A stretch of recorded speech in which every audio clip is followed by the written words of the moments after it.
So this Wall Street Journal article, if you're watching on video, this was just last week in the Wall Street Journal.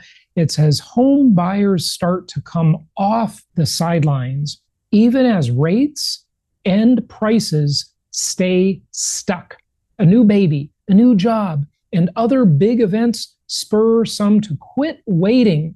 Quote, you can't pause your life for what rates are going to do, unquote. And that is so true. I have said this so many times. I have shared it on this show for many, many years. And this is where all of the economists and all of the doomers and all of the numbers geeks always get it wrong. What do they get wrong? Well, if you're just looking at the data and you're just looking at the numbers, that will give you one conclusion, but it doesn't give you the data that people capitulate. I've said this for a very long time. People just learn to accept less. They adjust their expectations to the realities of the market. Now, this doesn't happen instantly. It takes some time. People have to work through this mental process, and they have to come to grips with the current state of the market. Of course, several years ago, when we saw rates go up, where prices were already very high, everybody said, no, I can't buy anything. It's too expensive, and I'm just not going to do anything. So demand was destroyed. And all of the home sellers, this is one of the reasons the experts got it wrong, all of the home sellers, well, not home sellers, correction, homeowners, they were the ones controlling the inventory. And they said, our deal is so good, we're not selling. And the buyer said, we're not buying. So buying volume went down by almost 30%. It depends where you look. It's varied in many markets. But, let's call it 30%, 25%, right? And so sales volume went way down, but the prices kept going up. And people eventually, after some time, started to adjust their expectations. And they just took what they could get. And how many people did that? Well, 4 million people a year did that. About 12 million people total. I mean, there's 140 million homes in the country. There's 340 million people in the country. And 12 million of these people said, we're buying anyway. We can't get what we used to get. We've come to grips. We've come to terms with the market. We are going to be realistic about what we can do and what we can't do. Nobody in the past, 20 years could get the home that their parents got in 1960, right? Everybody along the way in all those decades adjusted their thinking. They capitulated and they took what the market would provide for them based on what they could afford, based on their budget. And that's the way it is. People capitulate. They just eventually come to grips with reality and they make decisions and they move on. Hey, it's not what we want, but it's good enough. We're having a kid. We're downsizing. We're upsizing. We've got life events. We've got to move for a new job, whatever it is. They come to terms. They come to grips with reality. And that's the way it is. Okay. But anyway, you look at these cities where people under 30 are buying homes, right? Where they've got the highest share. And it is not these tier one cities anymore. I mean, Buffalo, New York is definitely not a tier one city. Okay. I don't think anyone's growing up in Los Angeles or in San Diego saying, I'm 13 years old and my goal is when I'm in my late 20s, I want to buy a home in Buffalo. Just saying. Now, sorry, Buffaloians, because guess what?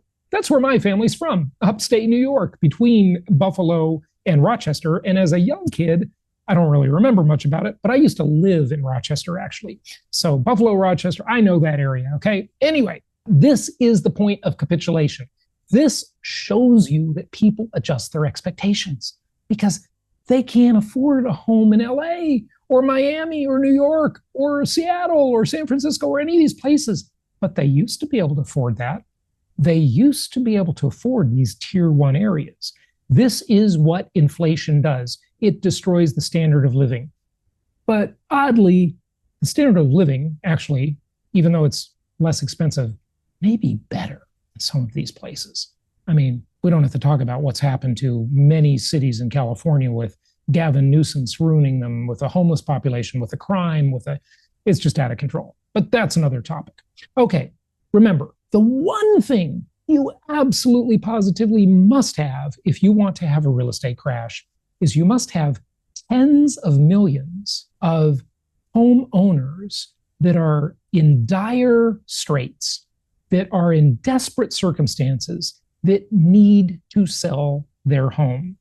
And we have the exact opposite of it. Those tens of millions of people need to turn into millions of people that actually put their home on the market and are willing to accept any price they can get.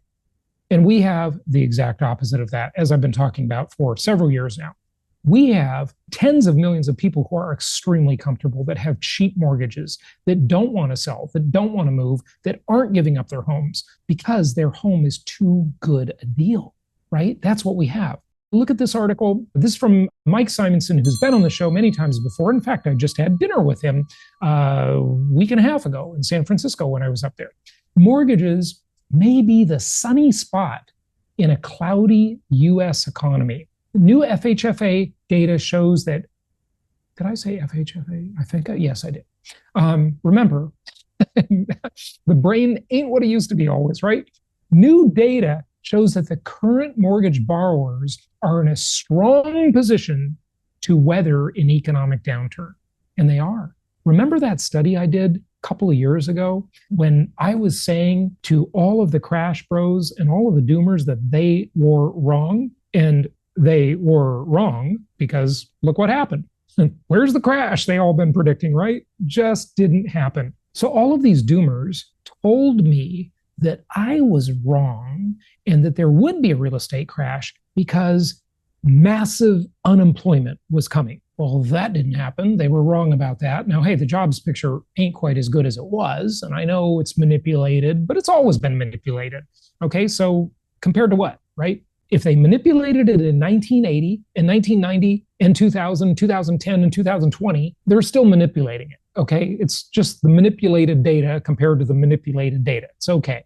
All right. Now, with the CPI, otherwise known as the CP lie, that manipulates the inflation data, we've talked about that many times. With the CP lie, that manipulation actually did significantly change right around 1980. Talked about that in past episodes, won't go into it now. But what I proved with my little study I did is that all of these people that own the 140 million homes in the US could afford the home they had and the mortgage they had based on unemployment income. Government-sponsored unemployment insurance, they would literally qualify for the mortgage they have today because their mortgage is so cheap that they wouldn't have to sell, they would not be in distress.